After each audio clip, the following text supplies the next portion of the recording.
Oke, pedagog.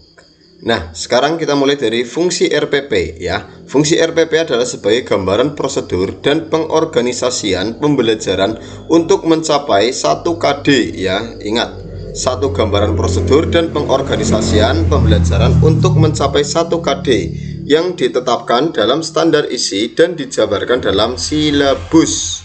Itu fungsi RPP ya. Kemudian kegunaan RPP yaitu sebagai pedoman atau pegangan bagi guru dalam melaksanakan pembelajaran baik di kelas, laboratorium, dan atau lapangan ya. Jadi sebagai pedoman, gunanya nggo pedoman, fungsi nenggo gambaran atau prosedur. Nah, sekarang standar kompetensi. Standar kompetensi adalah kualifikasi kemampuan minimal peserta didik yang menggambarkan penguasaan pengetahuan, sikap, keterampilan yang diharapkan dicapai pada setiap kelas dan atau semester pada suatu mata pelajaran. Nah, jadi kualifikasi kemampuan minimal yang menggambarkan penguasaan pengetahuan atau kognitif, sikap atau afektif, dan juga keterampilan atau psikomotor. Kemudian kompetensi dasar adalah sejumlah kemampuan yang harus dikuasai ya. Kompetensi dasar adalah kemampuan yang harus dikuasai peserta didik dalam mata pelajaran tertentu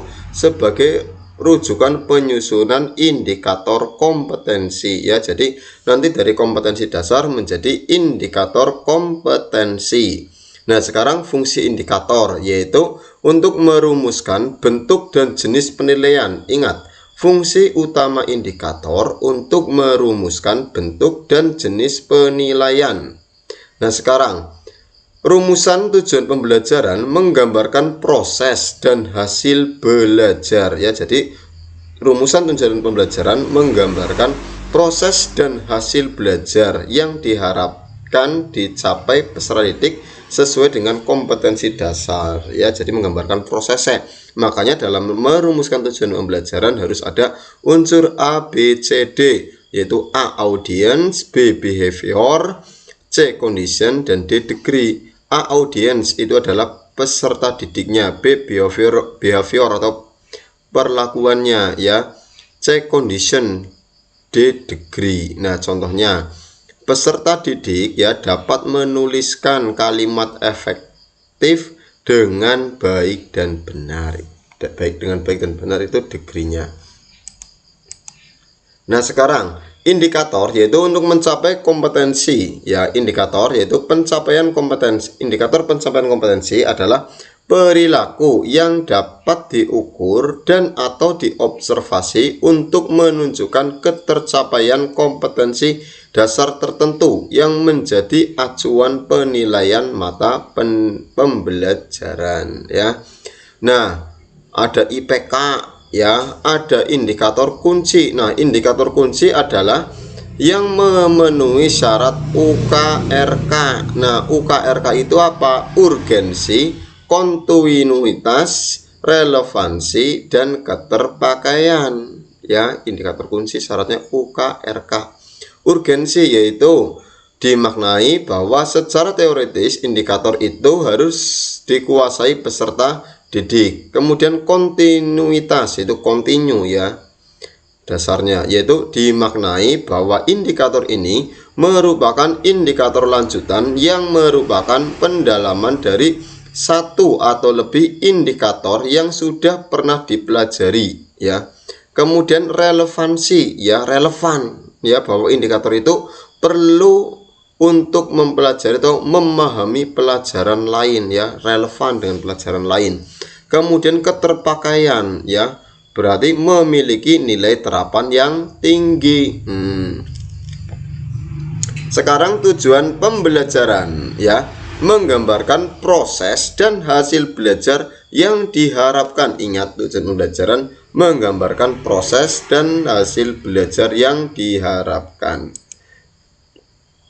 Nah, sekarang materi ajar memuat ya, materi ajar setidaknya memuat fakta, konsep, prinsip, dan prosedur yang relevan ya, dan disesuaikan dengan indikator pencapaian kompetensi. Jadi tidak ngawur, tapi sesuai dengan indikatornya ya. memuatnya fakta, konsep, prinsip, dan prosedur. Kemudian penilaian. Nah, penilaian merupakan serangkaian kegiatan untuk memperoleh, menganalisis, dan menafsirkan data tentang proses dan hasil belajar. Ya, penilaian itu serangkaian kegiatan untuk memperoleh, menganalisis, dan menafsirkan. Jadi diperoleh, dianalisis, dan ditafsirkan tentang hasil belajar, ya, sehingga menjadi informasi yang bermakna dalam pengambilan keputusan, ya. Itu jadi diperoleh, dianalisis, ditafsirkan, kemudian diambil keputusan, ya, remedi atau tidak, atau pengayaan. Nah, kemudian sumber belajar adalah rujukan objek dan atau bahan yang digunakan untuk kegiatan pembelajaran yang berupa buku, nah, media cetak, dan elektronik. Nah, jadi sumber belajar itu rujukan atau objek. Nah, sumber belajar bisa beraneka ragam kan, bisa buku, media cetak, menungsa juga bisa. Nah, sekarang surat edaran nomor 14 tahun 2019, ya, ingat, SE 14 tahun 2019 ini diterbitkan untuk menindaklanjuti Permendikbud untuk kurikulum 2013, ya. Nah, yaitu kaitannya dengan prinsip penyusunan RPP. Nah, diganti penyusunannya yaitu EEB, ya. EEB itu apa? Efisien, efektif, dan berorientasi pada peserta didik. Nah, yang pertama efisien. Nah, maksudnya itu apa? Berarti penulisan RPP dilakukan dengan tepat dan tidak banyak menghabiskan banyak waktu dan tenaga, ya. Jadi orang kesel. Efektif yaitu RPP untuk mencapai tujuan pembelajaran, ya, efektif. Berorientasi pada peserta didik, ya. Jadi penulisan RPP dilakukan dengan mempertimbangkan kesiapan, ketertarikan, dan kebutuhan belajar peserta didik, ya. Nah, bahwa dari 13 komponen RPP yang telah diatur, ya, tentang standar proses pendidikan dasar menengah, menjadi komponen inti adalah isinya, ya, tujuan pembelajaran, ya, yang RPP sing 1 lembar, tujuan pembelajaran, langkah-langkah pembelajaran, ya, dan penilaian pembelajaran atau disebut dengan assessment. Sedangkan komponen lainnya bersifat sebagai pelengkap atau istilahnya itu sebagai komplementer, ya, pelengkap. Nah, sekarang pembelajaran remedial adalah kegiatan pembelajaran yang diberikan kepada peserta didik yang belum mencapai kompetensi minimal. Jadi ini bocah sing ngurung nanti kompetensi minimal, ya, di remedi. Lah nek sing luwih, ya, di pengayaan, ya. Pembelajaran remedial dilakukan guru untuk membantu peserta didik dalam beberapa hal, antara lain yaitu memahami kesulitan belajar yang dihadapi, kemudian memperluas wawasan tentang konsep yang telah dipelajari, kemudian memperbaiki sikap belajar yang dapat mendorong tercapainya hasil belajar yang optimal. Nah, sekarang kalau yang bukan fungsi dari remedial, ingat, ya, yang bukan fungsi dari remedial yaitu untuk mengatasi kesulitan dengan memperbaiki cara belajar, bukan seperti itu, ya. Nah, sekarang kegiatan pengayaan dilaksanakan dengan tujuan memberikan kesempatan pada peserta didik untuk memperdalam penguasaan materi, ya. Jadi nggak memperdalam penguasaan materi, ya, tapi syaratnya yaitu harus sudah tercapai indikatornya, ya. Nah, sekarang prinsip-prinsip pembelajaran, ya, ada 5, yaitu prinsip pembelajaran: perhatian dan motivasi keaktifan, kemudian keterlibatan langsung, kemudian pengulangan atau repetisasi, ya, kemudian tantangan, kemudian adanya perbedaan individual, ya. Ada perhatian dan motivasi, kemudian keterlibatan langsung, kemudian pengulangan, kemudian tantangan, kemudian perbedaan individual. Nah, sekarang Strategi pembelajaran adalah cara yang sistematik dalam mengkomunikasikan isi pelajaran kepada siswa untuk mencapai tujuan pembelajaran tertentu. Ini strategi pembelajaran maksudnya. Ini berkenaan dengan bagaimana menyampaikan isi pelajaran. Kemudian model pembelajaran adalah kerangka konseptual yang menggambarkan prosedur yang sistematis dalam mengorganisasikan pengalaman belajar bagi siswa untuk mencapai tujuan. Nah, sekarang tujuan pembelajaran dan berfungsi sebagai pedoman bagi para perancang pembelajaran. Jadi kalau model pembelajaran itu ada sintaksnya. Sintaks itu apa? Langkah-langkahnya. Nah, di dalam model pembelajaran ada metode. Nah, apa itu metode? Metode merupakan cara atau teknik ya yang digunakan guru dalam melakukan interaksi dengan siswa pada saat proses pembelajaran sedang berlangsung seperti itu. Nah, sekarang model-model pembelajaran antara lain ada problem based learning atau pembelajaran berbasis masalah. Langkah-langkahnya orientasi pada masalah ya, bocah di masalah bro. Kemudian mengorganisasikan peserta didik. Nah, mengorganisasikan bisa dengan membuat suatu kelompok. Kemudian membimbing pengalaman individu. Jadi saat berkelompok ya dibimbing ya, nggo menyelidiki. Nah, melakukan penyelidikan, kemudian mengembangkan dan menyajikan hasil karya ya, kayak presentasi lah. Nah, kemudian menganalisis dan mengevaluasi ya, biasanya menarik kesimpulan ya di akhir pembelajaran. Kemudian inquiry. Nah, urutannya yaitu merumuskan masalah. Nek mau kan orientasi pada masalah, nek ya kon ngrumusna masalah. Nah, nek wis kon ngrumusna, anak kon bocah kon gawe hipotesis. Hipotesis kuwi apa? Jawaban sementara.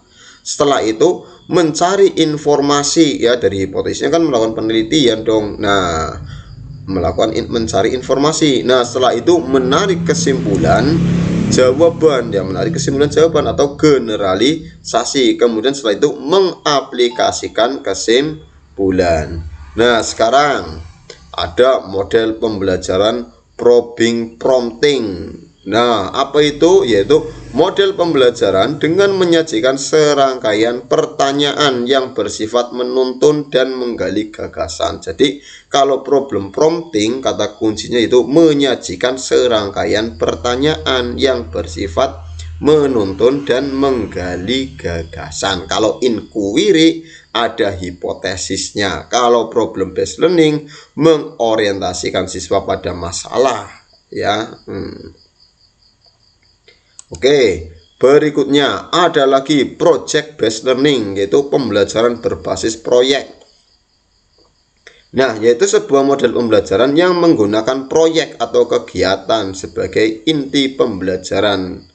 Nah, ditandakan dengan adanya penilaian proyek dan produk, kemudian adanya jadwal terselainya produk. Nah, jadi kata kuncinya ada penilaian proyek dan produk, dan juga ada jadwal terselesainya proyek. Nah, jadi bocah kon gawe sesuatu tapi neng jadwale. Kemudian fasenya yaitu atau urutannya yaitu menganalisis masalah, membuat desain dan jadwal, kemudian melaksanakan penelitian, kemudian menyusun draft atau prototipe produk ya, atau membuat produk awal, kemudian mengukur, menilai dan memperbaiki produk ya, kemudian finalisasi dan publikasi produk, kemudian pasca proyek ya, gampangnya misalnya bocah kon gawe proyek mobil-mobilan. Nah, kon gawe jadwale dhisik. Nah, engko diperbaiki mobil-mobilane, perbaiki mening, kemudian difinalisasi. Nah, setelah itu ada problem posing. Nah, problem posing itu apa? Berorientasi membuat soal sendiri untuk dipecahkan. Jadi bocah kon gawe soal dewek, kon dipecahna dewek. Orientasinya problem posing ya, mulanya bocah nanti ngempos ngemut-ngemut ya, gawe dewek kon dipecahna dewek. Nah, sekarang tipe-tipe model pembelajaran kooperatif learning. Nah, di sini ada tim game turnamen ya.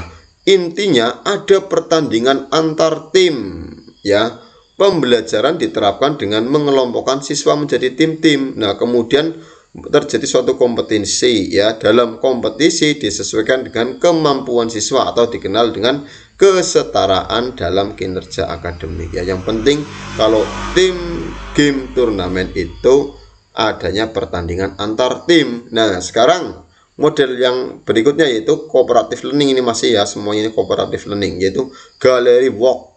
Nah, galeri gambar walk melaku. Nah, kepriwe? Nah, siswa berkelompok, nantinya salah satu ada yang tunggu ya. Jadi buat kelompok dulu, nanti ada gambar, sediakan gambar, nanti salah satu siswa menjadi penunggu, yang lain atau penunggu atau guide yang menyampaikan kepada tamu, yang lainnya apa? Berkeliling. Nah, setelah berkeliling kembali ke kelompoknya dan menyampaikan informasi yang telah diperoleh, itu galeri walk. Kalau jigsaw ya, intinya ada kelompok asal dan kelompok ahli. Nanti kelompok ahlinya itu yang menyampaikan. Nah, kemudian kalau stat, ciri-cirinya yang penting itu adanya kuis dan penghargaan kelompok, itu kalau stat. Kalau mix and match ya, itu menjodohkan pasangan ya, mix and match jodoh. Nah, kalau role playing bermain peran. Kalau picture and picture yaitu siswa bergantian mengurutkan gambar-gambar menjadi urutan yang logis. Jadi ngurutnya gambar-gambar kan, picture and picture. Kalau think pair share ya, think gue mikir, pair gue berdiskusi, share gue nge-share. Nah, share gue bagi, berarti siswa kon mikir ya, kemudian berdiskusi dalam kelompok. Sing dipikir apa? Pertanyaan, berdiskusi dalam kelompok, kemudian siswa membagi informasi kepada yang lainnya, itu kalau think pair share ya. Nah, sekarang media.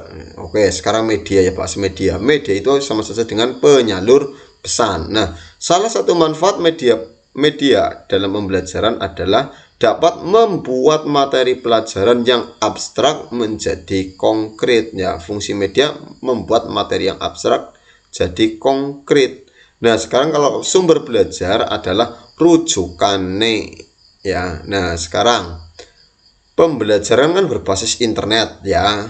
Nah, kita bisa menggunakan WA, Zoom, Microsoft 365 atau Microsoft Teams yang warnanya biru kayak Microsoft Teams. Kemudian bisa juga menggunakan Webex, menggunakan Google Classroom. Nah, semuanya pada dasarnya itu sama. Nah, misalkan guru mau mengajar, menyampaikan kepada peserta didik materi yang telah diketik dalam PowerPoint ya, itu bisa dengan melakukan klik share screen. Nah, di klik share screen tampil nang tampilannya layarnya anak. Nah, kita memang tidak bisa melihat wajah sendiri, tapi yang lainnya bisa melihat. Nah, nanti kalau sudah ya, kalau sudah selesai, pilih end share screen. Nah, end kan artinya mati, end share screen ya, berakhir. Nah, kalau ingin mengecek pesertanya, yaitu klik partisipan ya, partisipannya diklik. Kemudian kalau ingin berchat ya atau ngobrol melalui via chatting, bisa klik chat ya. Nah, kemudian untuk keluar pilih leave, tulisannya leave. Nah, sekarang karena pembelajarannya dengan berbasis online ya, untuk evaluasi ya atau penugasan biasanya ya bisa menggunakan Google Form ya. Google Form sih biasa kayak yang pasporte apa di sini. Engko didelenge nang apa? Nang Microsoft Excel ya bisa, ya nang spreadsheet. Nah, spreadsheetnya yang di spreadsheet itu nang Google Drive ya, Google Drive. Ya paling tidak kita harus menyiapkan akun Google ya. Selain itu juga quizzes ya, juga hampir sama seperti itu. Ini pembelajaran berbasis online. Nah, sekarang 3 pokok dalam mengkomunikasikan strategi mengajar, yakni yang pertama tahap permulaan atau pra-instruksional ya. Pada tahap pra-instruksional adalah tahapan yang ditempuh guru pada saat memulai proses pembelajaran ya, tahap awal. Kemudian tahap pengajaran atau instruksional, yakni tahapan memberikan bahan pelajaran yang telah disusun guru sebelumnya. Kemudian ada tahap penilaian dan tindak lanjut. Nah, sekarang strategi komunikasi dalam pembelajaran, yaitu ya strateginya antara lain respect, empati, audible, clarity, dan juga humble. Nah, respect. Nah, respect kan menghargai, ya kan? Empati. Nah, empati itu apa? Menempatkan diri pada suatu situasi. Kemudian audible, yaitu dapat didengar, ya, dan dimengerti dengan baik. Kemudian clarity. Nah, clarity diklarifikasi, berarti jelaskan. Nah, clarity itu artinya itu kejelasan pesan itu sendiri, sehingga tidak menimbulkan multi interpretasi atau berbagai penafsiran yang berlainan atau bermakna ganda atau ambigu, ya. Kemudian yang kelima itu ada humble, yaitu dengan menghargai orang lain. Ini adalah strategi komunikasi dalam pembelajaran. Nah, sekarang kita masuk ke teori belajar. Nah, teori belajar pada dasarnya ada beberapa jenis, ya, banyak. Ada teori behaviorisme, kognitivisme, konstruktivisme, humanisme, ya. Nah, sekarang teori behaviorisme yaitu berdasarkan pada tingkah laku yang diulang-ulang atau istilahnya itu pembiasaan. Behaviorisme yaitu tingkah laku yang diulang-ulang atau pembiasaan. Kemudian kognitivisme, ya, ini dasarnya adalah pengalaman atau pengetahuan dalam diri peserta didik, ya. Pengalaman dan pengetahuan ini tertata dalam bentuk struktur kognitif atau istilahnya itu skemata, ya. Ya, itu kalau kognitivisme. Kemudian ada konstruktivisme, ada kognitivisme, ada konstruktivisme. Kalau konstruktivisme berasal dari kata konstruk yang artinya itu membangun. Nah, kalau konstruktivisme yaitu didasarkan pada pernyataan bahwa kita semua mengkonstruk pengetahuan diri kita sendiri dari lingkungan untuk memperoleh pengalaman dan skema. Nah, beberapa hal yang mendapat perhatian pembelajaran konstruktivistik, nah, yaitu mengutamakan pembelajaran yang bersifat nyata atau real dalam konteks yang relevan. Relevan itu apa? Sesuai. Kemudian mengutamakan proses. Ingat, kalau konstruktivisme itu mengutamakan proses, ya. Kemudian yang ketiga, menanamkan pembelajaran dalam konteks pengalaman sosial. Dan yang keempat, pembelajaran dilakukan dalam upaya mengkonstruksi pengalaman. Nah, sekarang kalau teori belajar humanisme itu apa? Memandang bahwa belajar adalah untuk memanusiakan manusia. Jenisnya human manusia, yaitu memanusiakan manusia. Sehingga tujuan utama para pendidik pada teori ini adalah untuk membantu siswa mengenal diri mereka sendiri sebagai manusia yang unik. Ingat, kalau humanisme itu memanusiakan manusia, kalau pada peserta didik agar siswa mengenal diri mereka sebagai manusia yang unik. Ya. Sekarang teori behaviorisme. Nah, antara lain ada teori pengkondisian oleh Pavlov. Nah, teori classical conditioning atau pengkondisian klasik. Nah, sekarang contohnya, ya. Pelaksanaan pembelajaran dengan menggunakan teori dari Pavlov misalnya, ya. Agar siswa menguasai materi tertentu, siswa diberikan stimulus tertentu. Ingat, ada kata stimulus. Stimulus apa? Rangsangan. Nah, misalnya belajar tentang organ pernafasan manusia dan hewan pada mata pelajaran IPA. Guru memberikan soal kepada siswa. Bila siswa dapat menjawab dengan benar, diberi hadiah berupa tambah nilai. Nah, tambah nilainya ini adalah stimulus atau rangsangan. Ya, mesti cokan aja gue. Siapa sing tayeng? Nggak diwai biji. Nah, ini adalah sebenarnya menggunakan teori dari Pavlov.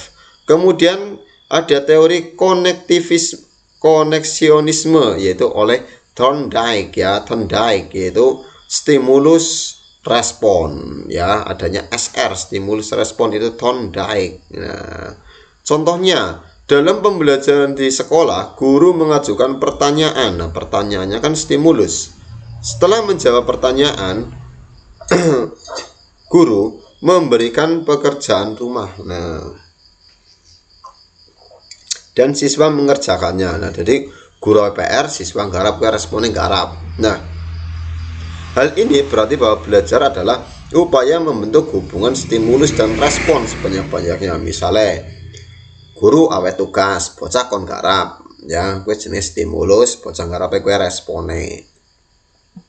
Teori pengkondisian operasional Skinner ya, atau operan conditioning, yaitu unsur terpenting dalam belajar adalah penguatan, ya nama lainnya penguatan itu reinforcement ya, reinforcement. Nah, konsekuensi yang menyenangkan dinamakan penguatan atau reinforcement, sedangkan konsekuensi yang tidak menyenangkan disebut dengan hukuman atau punishment. Jadi kalau Skinner itu orientasinya adanya reinforcement dan punishment ya, penguatan atau penghargaan dan hukuman atau punishment.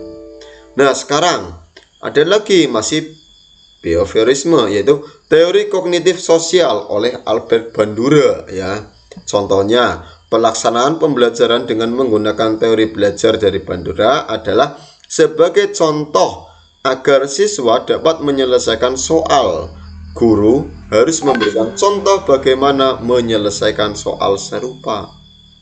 Kemudian teori pembiasaan asosiasi dekat oleh Guthrie, misalnya mengasosiasikan ibu kota RI dengan Jakarta. Terus 17 Agustus hari ulang tahun RI. Nah, kan saling keterkaitan, mengasosiasi, jadi mengelompokkan. Oke. Nah, sekarang teori kognitivisme, yaitu teori perkembangan kognitif Piaget. Nah, tulisannya Piaget. Urutannya ada tahap sensori motor ya, praoperasional, operasional konkret, dan juga operasional formal.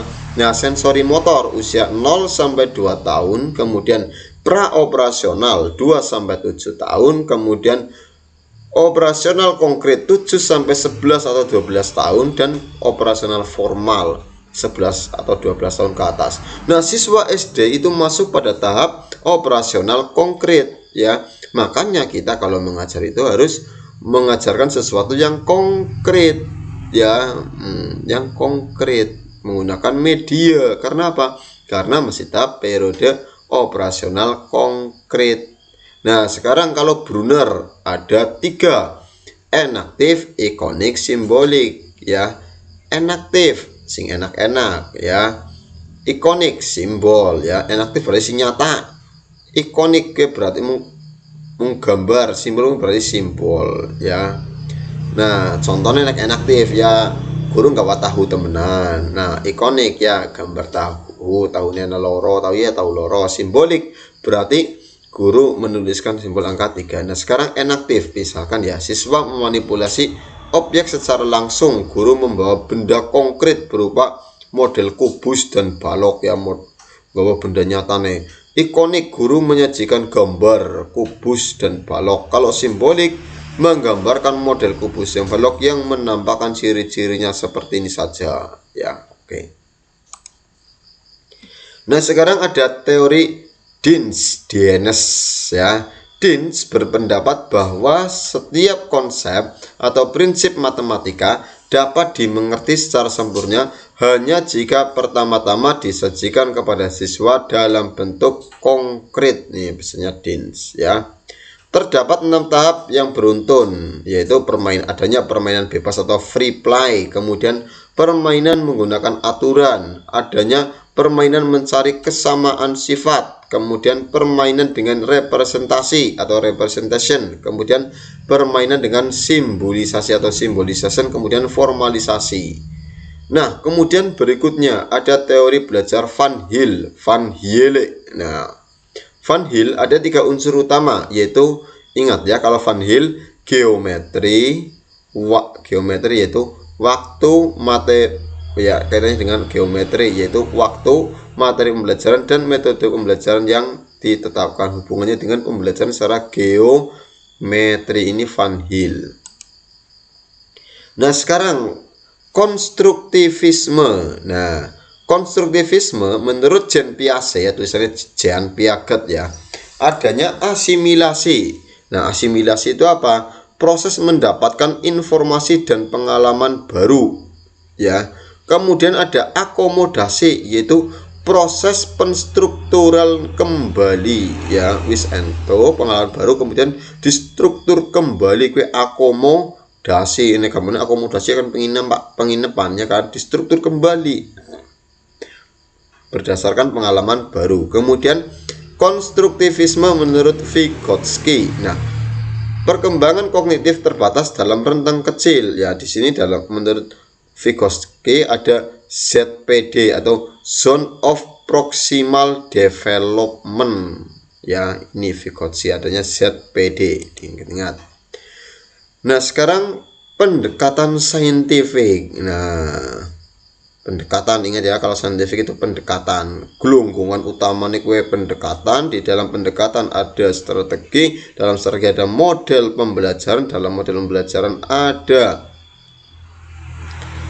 metode. Nah, sekarang pendekatan saintifik. Nah, langkah yang pertama yaitu mengamati. Nah, mengamati bisa menggunakan panca indera, bisa menggunakan telinga, kongirokna, menggunakan mata untuk melihat, menggunakan hidung untuk mencium, ya kan, menggunakan tangan untuk meraba. Itu termasuk dalam tahap mengamati.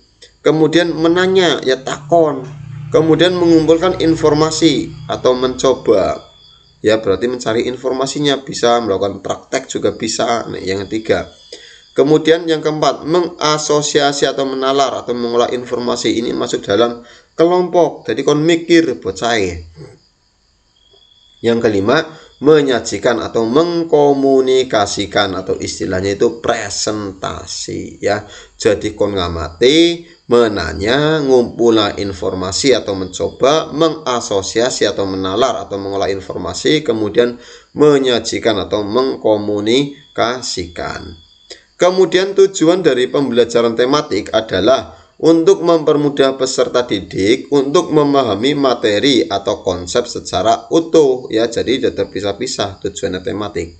Nah, sekarang ingat-ingat taksonomi Bloom itu kan ada 3 ya, yaitu kognitif, afektif, dan psikomotor. Kognitif pengetahuan, afektif sikap, psikomotorik keterampilan. Nah, sekarang kognitif urut C1 sampai C6 ya kan, ada mengingat, memahami, menerapkan, menganalisis, mengevaluasi, dan mencipta ya. Ini yang paling tinggi itu mencipta. Nah, mencipta itu kan bisa saja mengkreasikan kembali ya kan. Nah, mengingat hanya mengingat, memahami. Nah, kalau mulai HOTS itu mulai dari C4, 5, dan 6. Paling tidak harus bisa menganalisis, mengevaluasi, dan mencipta. Ini adalah soal HOTS atau High Order Thinking Skill. Kemudian kalau berdasarkan sikap atau afektif, yaitu antara lain menerima, menjalankan, menghargai, menghayati, dan yang paling bagus adalah mengamalkan. Ya, sudah menerapkan dalam kehidupan sehari-hari. Kemudian keterampilan atau psikomotor yang pertama yaitu mengamati, menanya, mencoba, menalar, menyaji, mencipta. Yang mencipta contoh misalnya bocah kon tarian ya, dari di bawahnya mencipta ya gawe tari kreasi baru. Nah, sekarang standar proses adalah, kita bahas standar proses ya. Standar proses adalah kegiatan mengenai pelaksanaan pembelajaran pada satuan pendidikan untuk mencapai standar kompetensi lulusan ya. Kalau strategi pembelajaran adalah cara sistematik dalam mengkomunikasikan isi pelajaran kepada siswa untuk mencapai tujuan pembelajaran tertentu.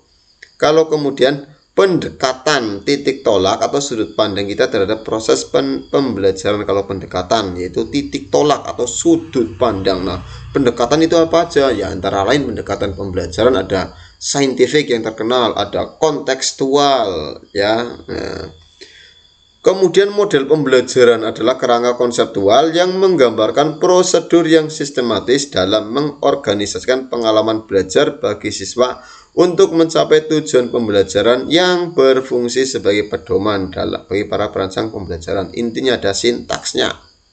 Kalau metode yaitu cara atau teknik yang digunakan guru dalam melakukan interaksi dengan siswa saat proses pembelajaran berlangsung. Kalau teknik pembelajaran itu cara yang dilakukan guru. Kalau taktik pembelajaran yaitu gaya seorang dalam melaksanakan suatu teknik. Oke, sekarang kita masuk PTK. Nah, PTK itu penelitian tindakan kelas. Adalah penelitian yang dilakukan guru yang ditujukan untuk meningkatkan situasi pembelajaran, Jadi tidak seperti biasanya. Nah, tujuan PTK itu adalah melakukan perbaikan proses pembelajaran di kelas. Tujuannya melakukan perbaikan proses pembelajaran. Nah, sekarang karakteristik PTK yaitu bersifat situasional, dirancang untuk mengatasi masalah nyata di kelas, ya. Jadi real masalahnya. Kemudian dilakukan dengan pengendalian variabel penelitian, kemudian secara ilmiah. Nah, kalau yang bukan yaitu dilaksanakan untuk digeneralisasikan. Generalisasi artinya apa? Diumumkan, ya. Ini kalau yang bukan. Nah, kalau karakteristiknya bersifat situasional, dirancang mengatasi masalah, dilakukan dengan pengendalian variabel penelitian. Nah, variabel ada variabel X dan Y, variabel terikat dan bebas. Nah, berikutnya kriteria dalam menentukan masalah. Nah, masalah itu apa? Masalah itu adalah kesenjangan antara harapan dengan kenyataan. Sing dikarep-karep kaya kae metune ning kaya kiye kuwi dadi masalah, ya. Nah, masalah, ya ingat kriterianya. Masalah harus penting, ya, penting atau urgent bagi orang yang mengajukan masalah.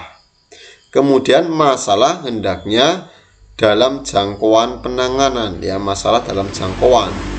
Kemudian pernyataan harus mengungkapkan beberapa dimensi fundamental. Ini kriteria masalah. Nah, sekarang kalau yang bukan apa? Pernyataan harus mengungkapkan beberapa teori yang akan digunakan. Karena apa? Karena kalau teori yang akan digunakan itu masuknya di landasan teori bab 2. Ya, kalau bab 1 kan isinya berisi tentang latar belakang, ya kan. Pendahuluan kan berisi tentang latar belakang masalah, ya kan. Selain latar belakang masalah, di dalam latar belakang masalah ada identifikasi masalah, ya kan, analisis masalah, kemudian alternatif pemecahan masalah, ya kan. Nah, seperti itu. Kemudian di bab 1 ada ada rumusan masalah. Nah, kalau PTK ya paling tidak rumusan masalahnya menggunakan kata bagaimana. Karena apa? Karena PTK itu urusannya itu dengan menjelaskan, ya, menjelaskan suatu proses di mana implementasi dari suatu model pembelajaran, boleh seperti itu. Oke, nah sekarang tindakan dalam PTK. Nah, perlakuan baru dalam pembelajaran yang diterapkan pada penelitian untuk meningkatkan kualitas pembelajaran, ini tindakannya. Nah, sekarang kegiatan refleksi. PTK juga adanya refleksi. Ingat kalau pada PTK itu urutannya itu ada perencanaan, ya, rencana, plan, ya, kemudian act. Nah, itu tindakan, kemudian observasi dan reflect atau refleksi. Jadi ada perencanaan, ada tindakan, ada observasi, dan juga ada refleksi. Nah, kegiatan refleksi yang dapat dilakukan guru atas kinerjanya antara lain mencermati kembali kesesuaian praktik pembelajaran yang ia lakukan di kelas dengan rencana pelaksanaan pembelajaran yang telah disusun. Kemudian kegiatan-kegiatan berikut yang sesuai dengan pelaksanaan refleksi, yaitu guru ingin memperoleh gambaran keberhasilan mengajarnya adalah mencermati kembali kemampuan siswa, ya. Terus berikut yang merupakan bahan untuk refleksi pembelajaran yang dilaksanakan adalah, nah, yang merupakan bahannya yaitu catatan harian pembelajaran, ya. Berasal dari catatan harian pembelajaran, ya. Jadi saat ini nulis digawe catatan, ya. Kemudian manfaat refleksi pembelajaran yaitu mendukung guru dalam merancang hasil belajar optimal dari siswa. Kemudian mengembangkan kepekaan profesional guru terhadap belajar siswa sekaligus mengembangkan profesinya. Kemudian yang ketiga, mengembangkan kesadaran guru tentang perspektif, keyakinan, dan nilai-nilai yang dapat mendorong siswa belajar lebih baik. Nah, sekarang bentuk tindak lanjut yang dapat dilakukan sebagai hasil refleksi adalah merevisi RPP. Misalnya pembelajarannya gagal, ya RPP-nya direvisi. Nah, sekarang pengukuran. Pengukuran adalah usaha yang dilakukan untuk memperoleh informasi yang menggambarkan karakteristik suatu objek. Informasi yang diperoleh berupa angka berdasarkan kriteria yang telah ditetapkan sebelumnya. Nah, sekarang jenis skala pengukuran yaitu ada skala nominal atau skala label, ordinal peringkat, interval skala jarak, rasio skala mutlak. Ini skala pengukuran. Nah, sekarang pengukuran dengan penilaian itu beda ya. Kalau pengukuran untuk memperoleh informasi, kalau penilaian yaitu prosedur yang sistematis untuk mengumpulkan informasi yang dapat digunakan untuk membuat kesimpulan ya. Kalau penilaian ini tujuannya untuk membuat kesimpulan tentang karakteristik atau objek ya. Kalau pengukuran berdasarkan kriteria yang ditetapkan sebelumnya. Nah, penilaian dalam proses pembelajaran berfungsi sebagai alat untuk yaitu kalau penilaian mendeteksi kesulitan belajar atau assessment as learning. Ya, ingat-ingat. Ada assessment as learning, mendeteksi kesulitan belajar. Ini fungsi penilaian. Kemudian fungsi yang kedua yaitu penilaian sebagai proses pembelajaran ya. Assessment for learning ya.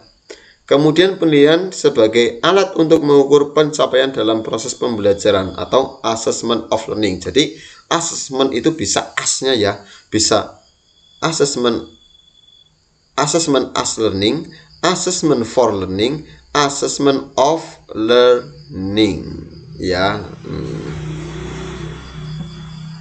Oke. Kemudian prinsip penilaian kurikulum 2013 ada prinsip penilaiannya yaitu ada sahih, objektif, adil, terpadu, terbuka, menyeluruh atau holistik, sistematis, beracuan kriteria dan akuntabel. Nah, akuntabel itu apa? Biasa kurung akuntabel ya. Akuntabel itu akuntabilitas pada bayi itu dapat dipertanggungjawabkan ya. Dan sekarang sahih yaitu penilaian berdasarkan pada data yang mencerminkan kemampuan yang diukur. Objektif yaitu penilaian didasarkan pada prosedur dan kriteria yang jelas. Objektif ya kriterianya jelas, tidak terpengaruh subjektivitas penilai.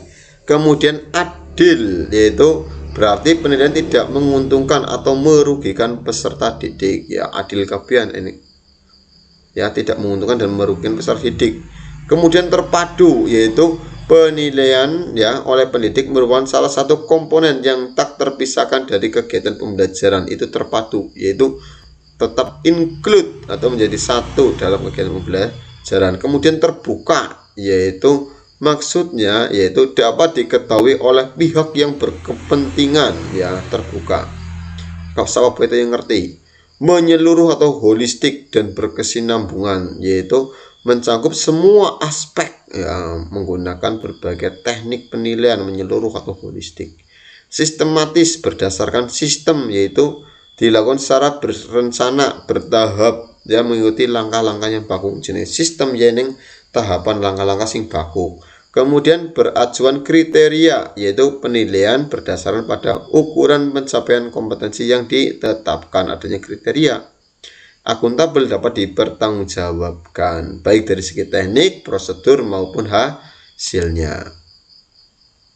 Nah, sekarang teknik penilaian keterampilan. Nah, teknik penilaian keterampilan yaitu antara lain penilaian kerja, penilaian proyek, dan portofolio. Nah, sekarang penilaian kerja ya. Kata kuncinya yaitu melakukan suatu tugas pada situasi yang sesungguhnya ya, dengan mengaplikasikan atau mendemonstrasikan. Kalau penilaian proyek ya, yaitu penilaian terhadap suatu tugas yang harus diselesaikan dalam waktu tertentu. Jadi kalau proyek itu adanya waktu tertentu. Kemudian kalau portofolio yaitu kumpulan dokumen yang berisi hasil penilaian prestasi belajar, penghargaan, karya siswa, bukan kabian kabruk dari siji dalam kurun waktu tertentu. Contohnya pas semester gawe portofolio. Nah, sekarang tingkat kesulitan butir soal atau item difficulty yang disebut juga dengan indeks kesulitan butir soal merupakan proporsi atau presentasi jawaban benar pada butir soal.